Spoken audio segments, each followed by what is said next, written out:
இந்த காணொளி கிராமர் கிளாஸின் இரண்டாவது காணொளி. இந்த காணொளியில் நாங்கள் நவுன்ஸ் தொடர்பாக பார்க்க இருக்கிறோம். கிராமரை கற்றுக்கொண்டு போகிற ஃபர்ஸ்ட் இருக்கிறது பார்ட்ஸ் ஆஃப் ஸ்பீச். அதாவது இந்த பார்ட்ஸ் ஆஃப் ஸ்பீச்சில் பார்த்தீங்கன்னு சொன்னால் இங்கிலீஷில் இருக்கிற டைப் ஆஃப் வேர்ட்ஸ் எல்லாமே வரும். ஸோ அந்த டைப் ஆஃப் வேர்ட்ஸில் ஃபர்ஸ்ட்டாக இருக்கிறது நவுன்ஸ் தொடர்பாகவே இந்த கிளாஸில் நாங்கள் பார்க்க போகிறோம். அதிலும் நவுன்ஸ் தொடர்பாக 9 விஷயங்களை தொடர்ந்து பார்க்க போகிறோம். இந்த 9 விடயங்களையும் நவுன்ஸ் தொடர்பான எல்லா விஷயங்களும் உள்ளடக்கப்பட்டிருக்கும். ஸோ அதில் நவுன்ஸ் தொடர்பான எல்லா விஷயங்களும் அதோடு அதற்கான எக்ஸாம்பிள் சென்டென்சஸையும் நான் நினைச்சிருக்கிறேன். ஸோ வீடியோ ஸ்கிப் பண்ணாமல் தொடர்ந்து பாருங்க, நிறைய விஷயங்கள் சொல்லப்படும். இறுதியில் இந்த நவுன்ஸ் தொடர்பான நிறைய டெக்னிக்ஸ் உங்களுக்கு தந்திருக்கிறேன். ஸோ இந்த காணொலியை தொடர்ந்து பாருங்க.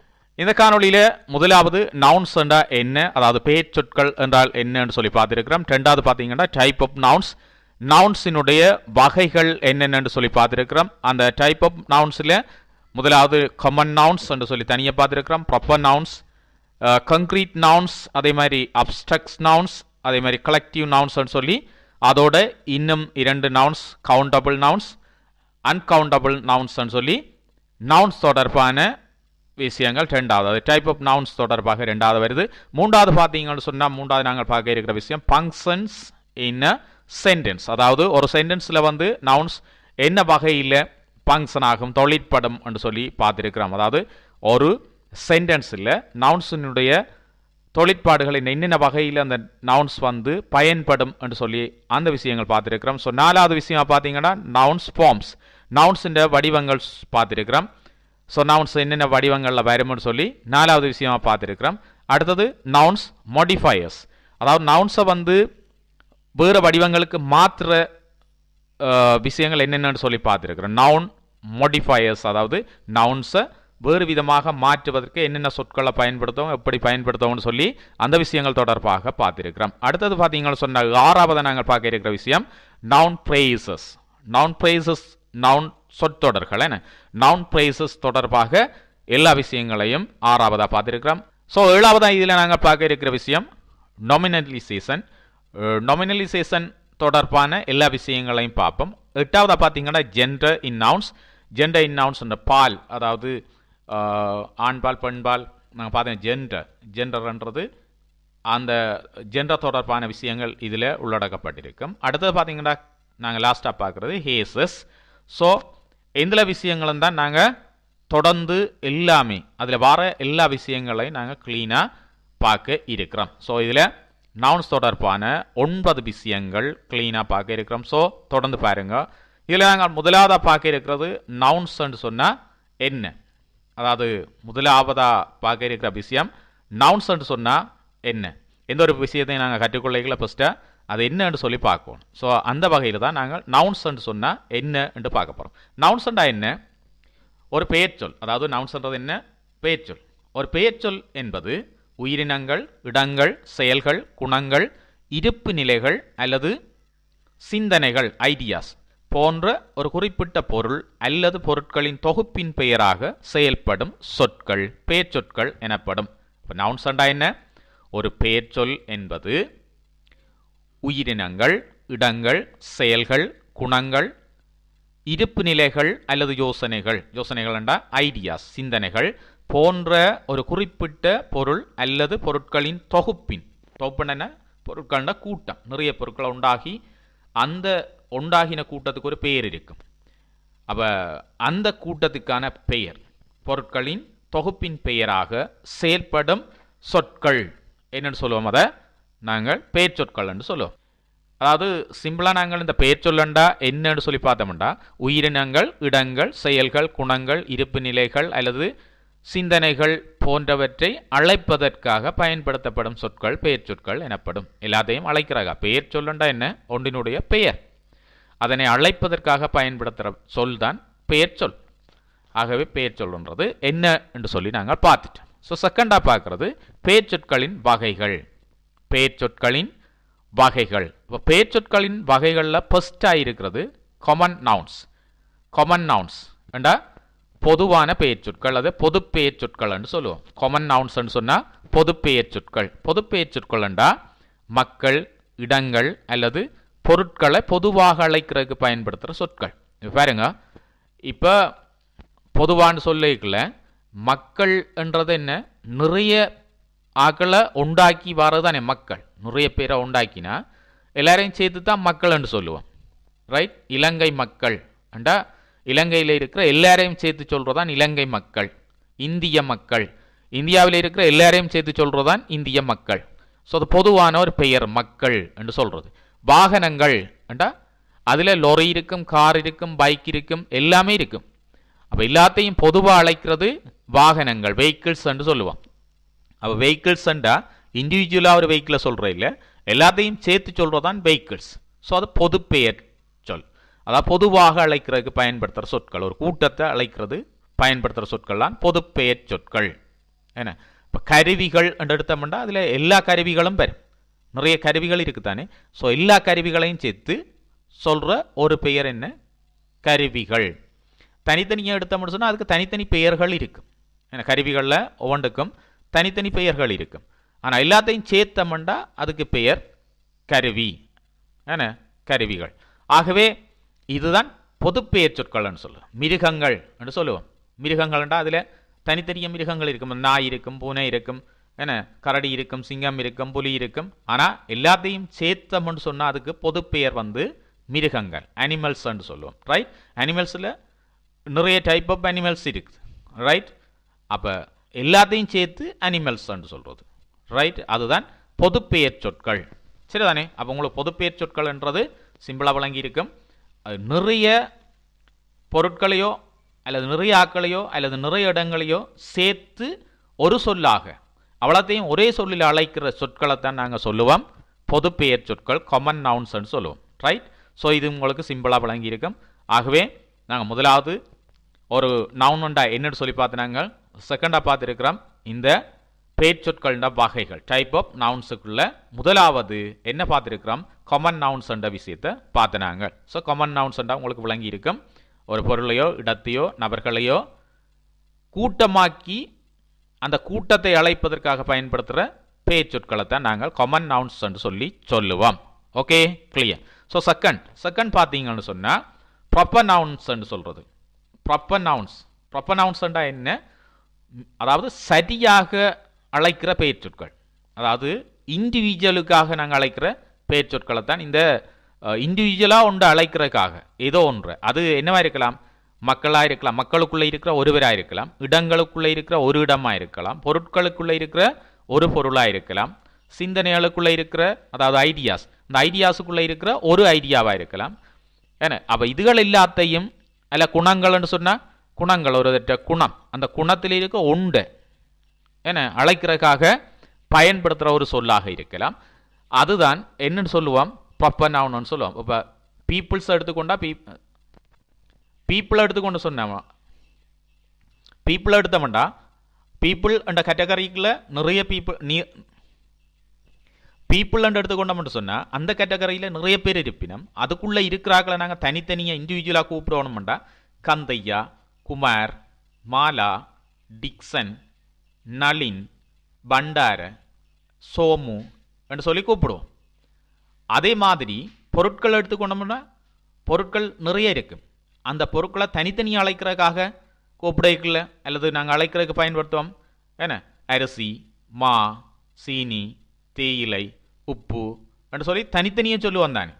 ரைட், ஸோ அந்த தனித்தனியை சொல்கிறதுக்கு பயன்படுத்துகிற வேர்ட் தான் என்னவாக இருக்கும், இது ப்ராப்பர் நவுன்ஸாக இருக்கும். தனியாக ஒன்றை அழைக்கிறதுக்கு, தனியாக ஒன்றை அழைப்பதற்காக பயன்படுத்துகிற சொல் ப்ராப்பர் நவுன்ஸ்ன்னு சொல்லுவோம். சிம்பிளாக இப்போ இது உங்களுக்கு விளங்கியிருக்கு. ஏன்னா ஒரு கூட்டத்தை அழைப்பதற்காக காமன் நவுனை பயன்படுத்துவோம். அதே நேரம் கூட்டத்துக்குள்ளே இருக்கிற தனித்தனி ஒவ்வொன்றையும் அழைப்பதற்காக நாங்கள் பயன்படுத்துறது என்னது, ப்ராப்பர் நவுன்ஸ் என்று சொல்லுவோம். தனித்தனி அழைக்கிறதுக்காக பயன்படுத்துகிற நவுன் தான் ப்ராப்பர் நவுன்ஸ் என்று சொல்லுவோம். சரிதானே. நிறைய உதாரணங்கள் தந்திருக்கிறேன். ரைட், மொழி என்று சொன்னோம்னா நிறைய மொழிகள் என்று எடுப்போம். மொழிகள் என்றா எத்தனை மொழிகள் இருக்கும், எல்லா மொழிகளும் அதுக்குள்ளே அடங்கும். ஆனால் அதுக்குள்ளே தனித்தனியாக சொல்கிறதுக்கு இண்டிவிஜுவலாக அழைக்கிறதுக்கு மொழிகள் இருக்கும். என்ன தமிழ் என்று சொன்னால் தமிழ் ஒரு மொழி. ரைட், அதே மாதிரி ஹிந்தி தனியொரு மொழி. ரைட், அதே மாதிரி இங்கிலீஷ் ஒரு தனியொரு மொழி. அப்போ வேறுங்க மொழி என்ற எடுக்கைகளில் நிறைய மொழிகள் இருக்குது. அந்த மொழிகளில் ஒவ்வொன்றையும் தனித்தனியாக அழைக்கிறதுக்கு அந்த தனித்தனியாக அழைக்கிறதுக்காக நாங்கள் பயன்படுத்துகிற பெயர், அந்த அந்த மொழிக்குரிய பெயர், அது என்னன்னு சொல்கிறது, ப்ராப்பர் நவுன்னு சொல்லுவோம். அதாவது ஒரு தனிப்பட்ட ஒன்றை அழைக்கிறதுக்காக பயன்படுத்துகிற நவுன் ப்ராப்பர் நவுனாக இருக்கும். பறவைகள்னு சொன்னால், பேர்ட்ஸ்ன்னு சொன்னால் நிறைய பேர்ட்ஸ் இருந்தாங்க. அந்த நிறைய பேர்ட்ஸ்லேயும் ஒவ்வொரு பேர்ட்ஸையும் தனித்தனியாக கூப்பிட்றதுக்கு நேம்ஸ் இருக்குது. ஒவ்வொரு பேர்ட்ஸையும் தனித்தனியாக கூப்பிட்றதுக்கு ஃபெரட்னு சொன்னால் தனியாக, பீகாக், ஹென், தனித்தனியாக கூப்பிட்றதுக்கு பெயர்கள் இருக்குது. ஸோ ஆகவே இந்த தனித்தனியாக கூப்பிட்றதுக்காக பயன்படுத்துகிற பெயர் சொற்களை நாங்கள் சொல்லுவோம் என்னென்று ப்ராப்பர் நவுன் சொல்லுவோம். ஸோ அடுத்த நவுன்ஸிൻ്റെ டைப்பில் அடுத்தது பாரது கங்க்ரீட் நவுன்ஸ்ன்னு சொல்கிறது. என்ன நவுன்ஸ்ன்னு சொல்லுவோம்? கங்க்ரீட் நவுன்ஸ்ன்னு சொல்லுவோம்.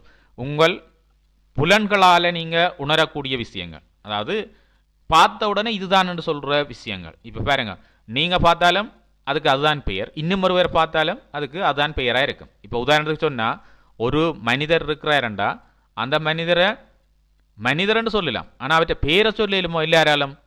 இப்போ தெரியாத ஒருத்தர், உங்களுக்கு ஃப்ரெண்டாக இருக்கிற ஒருத்தர் இருக்கிறார், புதிதாக எங்கேயாவது இருந்து ஜப்பானில் இருந்து ஒருத்தர் வாரார், அதில் வேறு நாட்டில் இருந்து ஒருத்தர் வாரார். அவரை பார்த்த உடனே, உங்களோட ஃப்ரெண்டை பார்த்த உடனே அவர், அந்த வாரவர் உங்களோட ஃப்ரெண்டுன்ற பேரை சொல்லுவாரோ? சொல்லலாது, ஏனெண்டா அவருக்கு அது தெரியாது. ஆனால் உங்களோட ஃப்ரெண்டை ஒரு மனிதர் என்று அடையாளம் காட்டுவார், ஒரு ஆண் என்று அடையாளம் காட்டுவார், ஒரு பெண் என்று அடையாளம் காட்டுவார். அவர் சொல்லுவார், இவர் ஒரு பெண், இவர் ஒரு ஆண் என்று சொல்லலாம். பட் என்ன சொல்லலாது, அவற்றை பெயரை சொல்ல முடியாது, ஏனெண்டா அவருக்கு தெரியாது, அவருடைய பெயர் தெரியாது. அவர் உங்களோட புலனால், அதாவது நீங்கள் யோசித்து அந்த முடிவு எடுக்கலாது, அவருடைய பெயரை கண்டுபிடிக்கலாது. ரைட்? ஆனால் ஒரு மேசை ஒன்று இருக்குது, டேபிள். இப்போ நீங்கள் பார்த்த உடனே என்ன சொல்லுவீங்க? அது டேபிள்னு சொல்லுவீங்க. அதே நேரம் ஒரு இடத்துலேருந்து வாரவர் அதை பார்த்துட்டு டேபிள்னு சொல்லாமல் வேறு எதுவும் சொல்லுவாரோ? சொல்ல மாட்டார். ஏன்? அது அவருக்கு தெரியும், பார்த்த உடனே தெரியும் அது ஒரு டேபிள்னு சொல்லி. ஒரு கார் நிற்கண்டா பார்த்த உடனே தெரியும் கார்ன்னு சொல்லி. ஒரு கம்ப்யூட்டர் இருக்கண்டா பார்த்த உடனே தெரியும் கம்ப்யூட்டர்னு சொல்லி. அப்போ இந்த புலன்களால் பார்த்த உடனே உணரக்கூடிய பொருட்களுக்கோ இடங்களுக்கோ நபர்களுக்கோ வைக்கிற பெயர் சொல் தான் என்னது? கங்க்ரீட் நவுன்ஸ்ன்னு சொல்கிறது. அதாவது உறுதியான பெயர் சொற்கள், பார்த்த உடனே சொல்லக்கூடியது, புலன்களால் உடனே நீங்கள் உணர்ந்து கொள்ளக்கூடிய பெயர் சொற்கள் தான் இந்த கங்க்ரீட் நவுன்ஸ்ன்னு சொல்லுவோம். ரைட்? ஈஸியாக உங்களுக்கு விளங்கிக் கொள்ளலாம். ஒரு கட்டிடத்தை பார்க்குறீங்க, அது விளங்குது மக்கள் வாழ்கிற இடம், அது ஒரு குடும்பம் வாழ்கிற இடம், ஆகவே அது ஒரு வீடு. ரைட்? அது ஒரு ஹவுஸ். நீங்கள் பார்த்தோன்னு சொல்லுங்கள், தட்ஸ் அ ஹவுஸ், அது ஒரு வீடுன்னு சொல்லுவீங்க. ரைட்? மக்கள் வாழ்கிற இடம் ஒரு எல்லைக்குட்பட்டு இருக்குது. ஸோ அது ஒரு வில்லேஜ், அல்லது அது ஒரு சிட்டி, அது ஒரு என்ன சொல்லுவோம், ஒரு நகரம், அது ஒரு கிராமம். அது புலனால் உங்களுக்கு ஈஸியாக விளங்கி கொள்ளலாம் தானே. ஒரு பண்டோண்டு இருக்குது, நிறைய தண்ணி நிற்கிது, ஏன்னா ஒரு அணைக்கட்டு இருக்குது, அதுக்குள்ளே நிறைய தண்ணி இருக்குண்டா அதை யாரும் உங்களுக்கு சொல்லணுமோ? என்னண்டு அது ஒரு குளம் என்று சொல்லணுமோ? சொல்ல வேண்டிய அவசியம் இல்லை. அது உங்களுக்கு பார்த்த உடனே அந்த புலனில் விளங்கும். ஓ, என்னென்னு சொல்லுவீங்க? இது ஒரு குளம் என்று சொல்லுவீங்க. ஆகவே புலன்களால் ஈஸியாக விளங்கி கொள்ளக்கூடியது அப்படியான பெயர் சொற்களை நாங்கள் என்னென்னு சொல்லுவோம்? கங்க்ரீட் நவுன்ஸ் என்று சொல்லுவோம். சரிதானே? இப்போ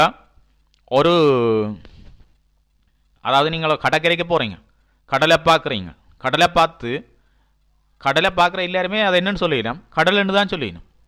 ரைட்? கப்பல் ஒன்று நிற்கிது, கப்பல் என்னன்னு சொல்லிடணும்? எல்லாருமே கப்பல்னு தான் சொல்லிடணும். அது பார்த்த உடனே உங்களோட எண்ணத்தில் வந்துடும் கப்பல், பார்த்த உடனே உங்களோட எண்ணத்தில் வந்துடும் கடல், பார்த்த உடனே எண்ணத்தில் வந்துடும் வானம். ரைட்? ஆகவே பார்த்த உடனே உங்களோட புலனில் தென்படுறது, அதாவது உங்களோட புலனில் இதுதான் என்று சொல்லப்படுறது, இதுதான் என்று உங்களுக்கு விளங்கி கொள்ளக்கூடியது எல்லாமே நாங்கள் உறுதியான பெயர் சொற்கள் கங்க்ரீட் நவுன்ஸ் என்று சொல்லுவோம். என்ன சொல்லுவோம்? கங்க்ரீட் நவுன்ஸ் என்று சொல்லுவோம். புலன்களால் ஈஸியாக விளங்கிக் கொள்ளக்கூடிய பெயர் சொற்களை நாங்கள் கங்க்ரீட் நவுன்ஸ் என்று சொல்லுவோம். அடுத்ததாக நாங்கள் பார்க்க இருக்கிறது அப்ஸ்ட்ரக்ட் நவுன்ஸ். அப்ஸ்ட்ரக்ட் நவுன்ஸ் சொன்னா என்ன? பண்பு பெயர் சொற்கள். அப்ஸ்ட்ரக்ட் நவுன்ஸ் சொன்னா பண்பு பெயர் சொற்கள். ஒரு பண்பு பெயர் சொல் என்பது 5 புலன்கள், அதாவது பார்த்தல், கேட்டல், தொடுதல், சுவைத்தல், மணத்தல் போன்ற 5 புலன்கள் மூலம் உணர முடியாத ஒரு ஐடியா, குவாலிட்டி, ஸ்டேட் அல்லது ஒப்பீனியன் போன்றவற்றை குறிக்கும் சொல் இந்த அப்ஸ்ட்ரக்ட் நவுன்ஸ் என்று சொல்லி சொல்லுவோம். சரியோ? இப்போ நான் திரும்ப அதை சரியான முறையில் சொன்னால், ஒரு அப்ஸ்ட்ரக்ட் நவுன்ஸ் என்பது, அதாவது ஒரு பண்பு பெயர் சொல் என்பது 5 புலன்களின் மூலம் உணர முடியாத சிந்தனைகள், தரம், நிலை அல்லது கருத்தை குறிக்கும் சொல் பண்பு பெயர் சொல் என அழைக்கப்படும். இந்த பெயர் சொற்கள் அதாவது இயற்பியற் பொருட்களை காட்டிலும் அருவமான விஷயங்களை குறிக்கின்றது.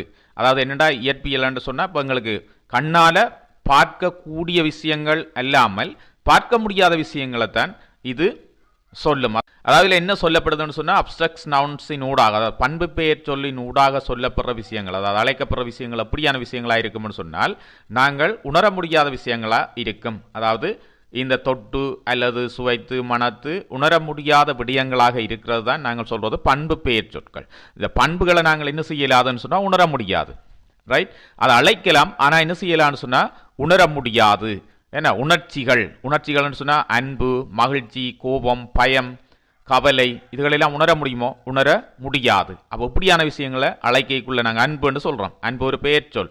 ஸோ அந்த அன்பு என்று சொல்லப்படுற பெயர் சொல் எந்த வகையை சேர்ந்த பெயர் சொல் என்று சொன்னால் அது பண்பு பெயர் சொல்லாக இருக்கும். மகிழ்ச்சி என்று சொன்னால் ஒரு பண்பு பெயர் சொல். கோபம் பண்பு பெயர் சொல். பயம் பண்பு பெயர் சொல். ஒருவருடைய பண்பு தானே. ஏன்னா ஒருவர் பயந்தவராக இருந்தால் அவருடைய பண்பு அது. கோபம், ஒரே அடிக்கடி கோபம் ஏற்படுற ஒருவராக இருந்தால் அது அவருடைய பண்பு. நடுவில் மகிழ்ச்சியாக இருக்கிறாருண்டா அது அவருடைய பண்பு. ஆக இந்த பண்புகளை அழைக்கிறதுக்காக பயன்படுத்துறது, அதைத்தான் நாங்கள் சொல்கிறோம் பண்பு பெயர் சொல்லன்னு சொல்லி. அடுத்தது குணங்கள் இருக்கும். ஏன்னா அந்த குணங்கள் எப்படி இருக்கும்? ஒரு குணம் இரக்கமாக இருக்கும், நேர்மை, வீரம், ஞானம் என்று சொல்லுவோம் தானே. ஸோ அந்த குணங்கள். அதே மாதிரி இருக்கிற நிலைகள்னு சொன்னால் எப்படி, அதாவது சொல்கிறோம் ஸ்டேட், என்ன ஒரு நிலை, எப்படியான நிலை? சுதந்திரமாக இருக்கிறது, அமைதியாக இருக்கிறது, ஆரோக்கியமாக இருக்கிறது, வறுமையில் இருக்கிறது, இதெல்லாம் பெறும். சுதந்திரம், அமைதி, ஆரோக்கியம், வறுமை, இதெல்லாத்தையும் என்னென்னு சொல்லுவோம், நிறைய இன்னும் சொல்லிக்கொண்டே போகலாம். ஸோ இதுகளெல்லாம் உதாரணங்கள் அதுக்கு. ரைட்? அதே மாதிரி கருத்துக்கள்னு சொன்னால் ஒப்பீனியன்ஸ் அப்படி வரும். நீதி, ஜனநாயகம், காலம், முடிவிலி என்ற மாதிரியான கருத்துக்கள். அதே மாதிரி மனநிலைகள், சிந்தனை, கற்பனை, நினைவு, குழப்பம், இதுகளெல்லாம் ஒரு மனநிலையை குறிக்கும். ஸோ இப்படியான விஷயங்களை அழைக்கிறதாக பண்புகளோட தொடர்புடைய சொற்களை அல்ல பண்புகளோட தொடர்புடைய விஷயங்களை அழைக்கிறதுக்காக நாங்கள் பயன்படுத்துகிற சொல்தான் இந்த அப்ஸ்ட்ரக்ட் நவுன்ஸ் என்று சொல்லுவோம். அதை தமிழில் பண்பு பெயர் சொற்கள் என்று அழைப்போம். ஆகவே நாங்கள் இதில் பார்த்ததில் நவுன்ஸில் நாங்கள் 4ஆவதாக பார்த்த விஷயம் பண்பு பெயர் சொற்கள், அப்ஸ்ட்ரக்ட் நவுன் தான் பார்த்திருக்கிறோம். ஸோ உதாரணங்களை பார்த்தீங்கன்னு சொன்னால் அது உங்களுக்கு கிளீனாக விளங்கும். நாங்கள் அடுத்த விஷயத்தை பார்ப்போம். கூட்டுப்பெயர் சொற்கள்ண்டா collective nouns. So collective nouns பார்த்தீங்கன்னா இன்னொரு வேர்டிலையும் இதை நாங்கள் சொல்லலாம், வெனரி என்று சொல்லினோம். கலெக்டிவ் நவுன்ஸை வெனரி என்றும் இங்கிலீஷில் அழைக்கப்படுறது. The collective nouns also known as a term of venery is a word used to describe a group of people, animals or things. அப்போ சிம்பிளாக நாங்கள் விளங்கிக்கொள்ளலாம் எந்த விடயங்களை அழைக்கிறதுக்காக இது பயன்படுத்தப்படுது. அதாவது கூட்டுப்பெயர் சொற்கள் வெனரி என்றும் அழைக்கப்படும் இங்கிலீஷில். ரைட்? இது மக்கள், விலங்குகள் அல்லது பொருட்களை விவரிப்பதற்கு அல்லது அழைப்பதற்கு பயன்படுத்தப்படுகின்றது. அதை நீங்கள் நான் மக்கள், விலங்குகள் என்று சொல்லிக்கலையே, அது பன்மையில் இருக்கின்றதை விளங்கிக்கொள்ளுங்க. மக்கள்ண்டா கனவேர், விலங்குகள்ண்டா நிறைய விலங்குகள், அதே மாதிரி பொருட்கள்ண்டா நிறைய பொருட்கள். ஆனால் இதை நீங்கள் யோசிக்கலாம், இது பொதுப்பெயர் சொற்கள் தானே என்று சொல்லி.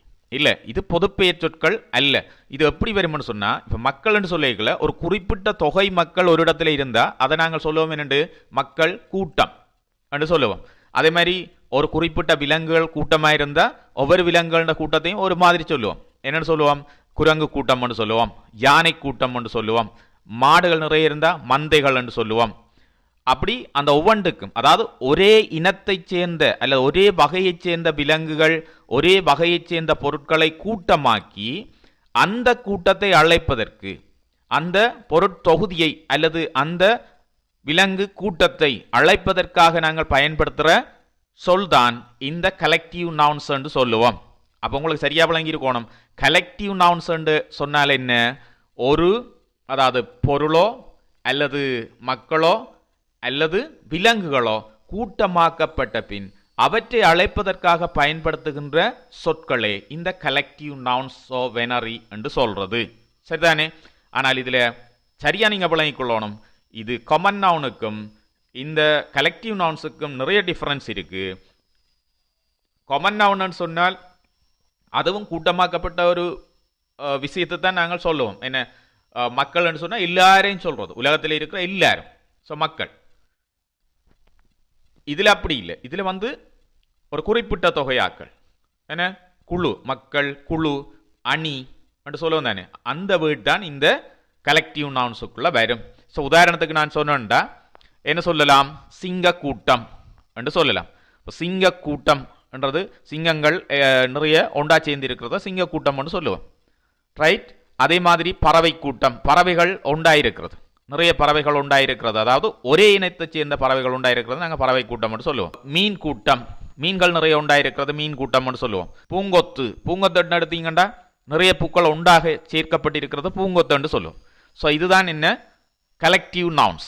Fried of lions, pride of lions சொன்னா சிங்க கூட்டம், அதுக்கு ஒரு தலைவர் இருப்பார், அதோட அதுக்குள்ள நிறைய ஆண் சிங்கங்கள், பெண் சிங்கங்கள், குட்டிகள்னு சொல்லி நிறைய இருக்கும். ஸோ அந்த குழுவை சேர்ந்து அவ்வளோ பெரிய நாங்கள் சொல்றது, குறிப்பிட்ட சிங்கங்களை உண்டாக்கி அதுக்கு சொல்றது நாங்கள் என்னென்று ஃப்ரைட் ஆஃப் லயன்ஸ் சொல்லுவோம். அதே மாதிரி flock of birds, flock of birds, அப்போ அது என்ன, பறவை கூட்டம், நிறைய பறவைகள் உண்டாயிருக்கிறத நாங்கள் பறவை கூட்டம் சொல்லுவோம். ஸ்கூல் ஆஃப் ஃபிஷ், அப்போ இது மீன் கூட்டம், ஸ்கூல் ஆஃப் ஃபிஷ் மீன் கூட்டம். அதே மாதிரி பொக்கே ஆஃப் ஃப்ளவர்ஸ், பூங்கொத்து. அப்போ இதுதான் கலெக்டிவ் நவுன்ஸ். அப்போ சிம்பிளாக நீங்கள் இதை விளங்கிக் கொள்ளக்கூடியதாக இருக்கும்.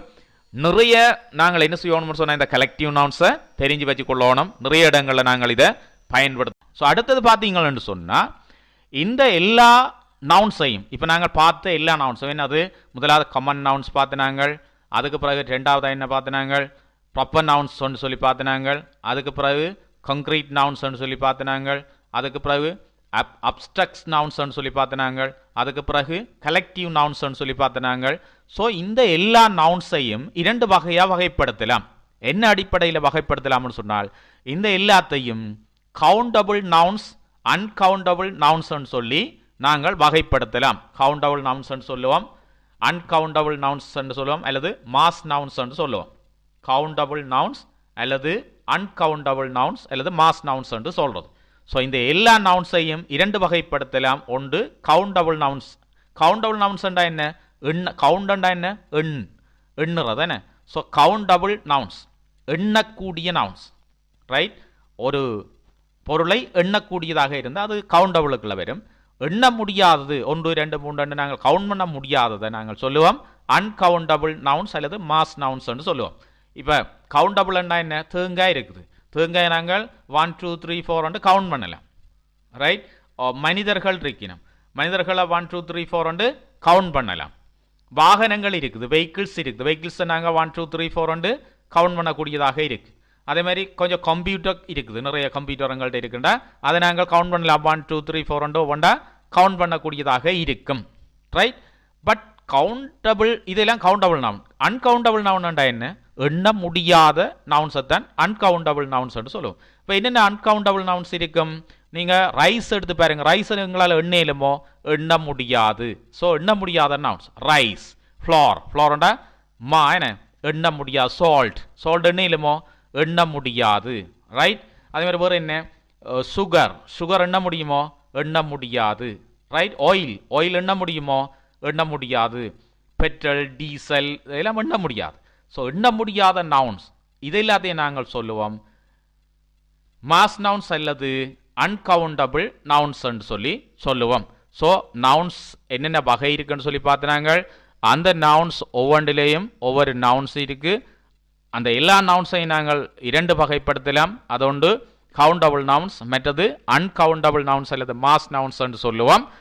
இந்த காணொலியில் இதுவரைக்கும் நாங்கள் நவுன்ஸ் என்ன, நவுன்ஸினுடைய வகைகள் எவை என்று சொல்லி நவுன்ஸில் நாங்கள் கற்றுக்கொள்ள வேண்டிய 9 விடயங்களில் 2 விடயங்களை முழுமையாக நாங்கள் பார்த்திருக்கிறோம். ஆகவே இந்த காணொலியை நீங்கள் தொடர்ந்து பார்த்தீங்கன்னு சொன்னால் நவுன்ஸ் தொடர்பான நாங்கள் கற்றுக்கொள்ள வேண்டிய 9 விடயங்கள் 2 விடயங்கள் மிக கிளியராக இருக்கும் என்று நினைக்கிறேன். காணொலி நீண்டு கொண்டு செல்றபடியா நான் இதனுடைய மிகுதி பகுதியை இந்த காணொலியின் 2ஆம் பாகத்தில் மிக விரைவில் அப்லோட் பண்ணுவேன். ஆகவே நீங்கள் தொடர்ந்து இந்த காணொலிகளை பார்க்கக்கூடியதாகவும் இதனூடாக ஆங்கிலத்தை இலகுவாக தமிழ் மொழி மூலம் கற்றுக்கொள்ளக்கூடியதாகவும் இருக்கும். எனவே நீங்கள் புதியவர்கள் இந்த SWE Smart Way இங்கிலீஷ் சேனலை சப்ஸ்கிரைப் செய்து பெல் ஐக்கனை கிளிக் பண்ணி ஆல் அண்ட் ஆப்ஷனை கொடுத்து வச்சிங்கன்னு சொன்னால் நான் பதிவிடுகின்ற காணொலிகளினுடைய நோட்டிஃபிகேஷன் உங்களை உடனடியாக வந்து சேரும். அதனூடாக என்னுடைய காணொலிகளை பார்த்து உங்களுடைய ஆங்கில அறிவை வளர்த்து கொள்ளக்கூடியதாக இருக்கும். SWE Smart Way English channel முற்று முழுதாக அனைவருக்கும் இலகுவான வழியில் தமிழ் மொழி மூலமாக ஆங்கிலத்தை கற்றுத்தருகின்ற ஒரு சேனலாக காணப்படுகின்றது. இந்த சேனலிற்கு ஆதரவு நல்கின்ற சப்ஸ்கிரைபர்ஸ் மற்றும் வியூவர்ஸ் அனைவருக்கும் என்னுடைய நன்றிகளை கூறி அடுத்த காணொளியில் உங்களை சந்திக்கின்றேன். நன்றி, வணக்கம்.